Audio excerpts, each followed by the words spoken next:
mediumship sessions, the job of a medium is to validate life after life. That is the purpose of mediumship, to validate to all the people that are here, humans, souls that are here in human form, that life goes on. This isn't the end.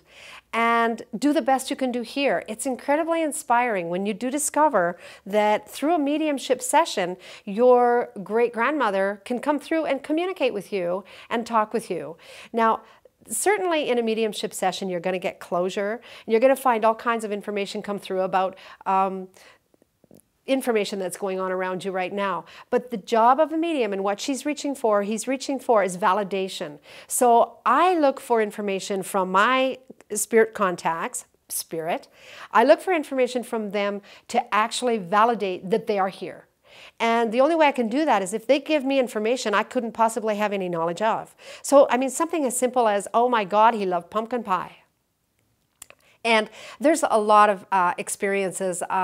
There's a young lady from who actually did a mediumship session with me, who made contact with her grandmother, and she hadn't been able to be where her grandmother was ill. She wasn't able to make it before she passed, and she felt so bad because she was trying to get there, but she was too far away, and she always felt guilty because she felt like Grandma, she wasn't there for her. She just felt like she hadn't been there, and it gave her the opportunity to get some closure from Grandma that said, it's okay, I knew you were on your way, and you did your best, and you were there, and I'm with you, and it makes it all okay.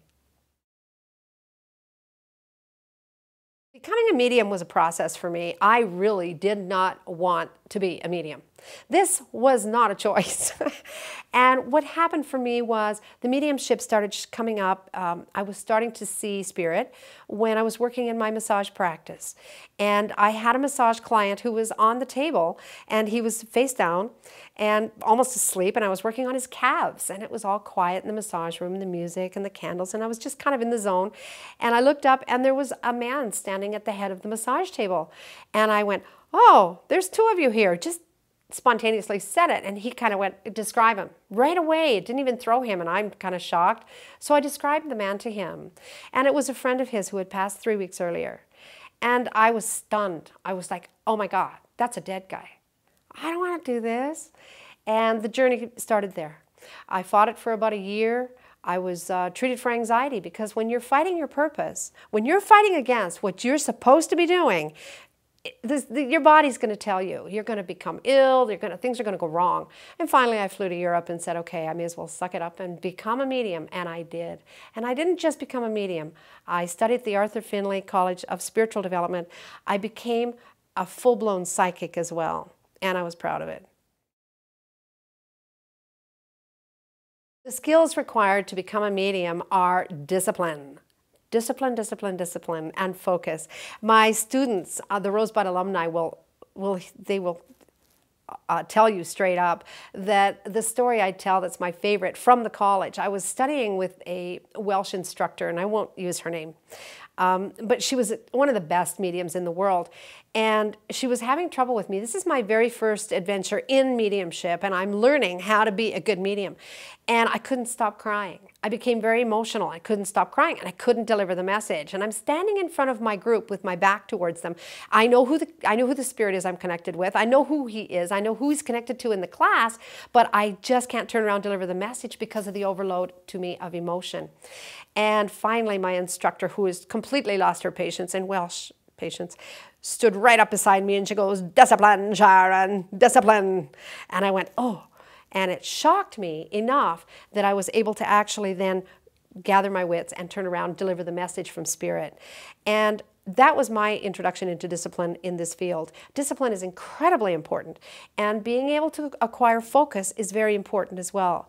The one thing a medium will tend to do, though, is not read or sit for herself or himself. And so having a good self-care practice is also very important. Attack readings, oh my goodness, a good medium. Attack readings are something that we frown on. A good medium will not walk up to somebody on the street and say, hey, by the way, sir, I see your dead grandmother hovering over your head. That is an attack reading. There are people that are actually in the media, they're famous for it now, for doing attack readings, and that's become kind of something people are expecting in our culture.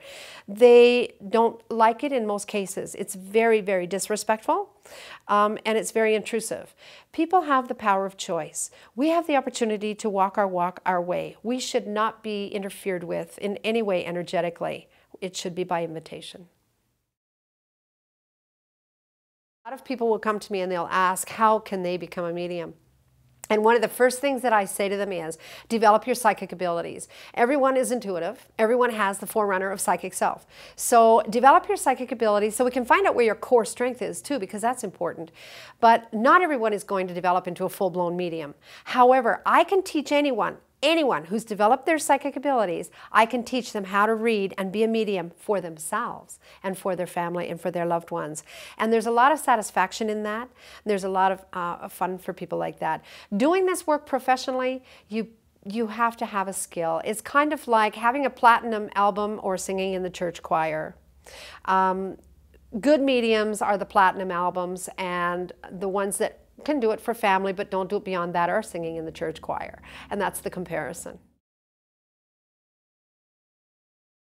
Go on for me, and the sessions it's always different. All my sessions are different, but I had a couple come to me several years ago who had lost a son.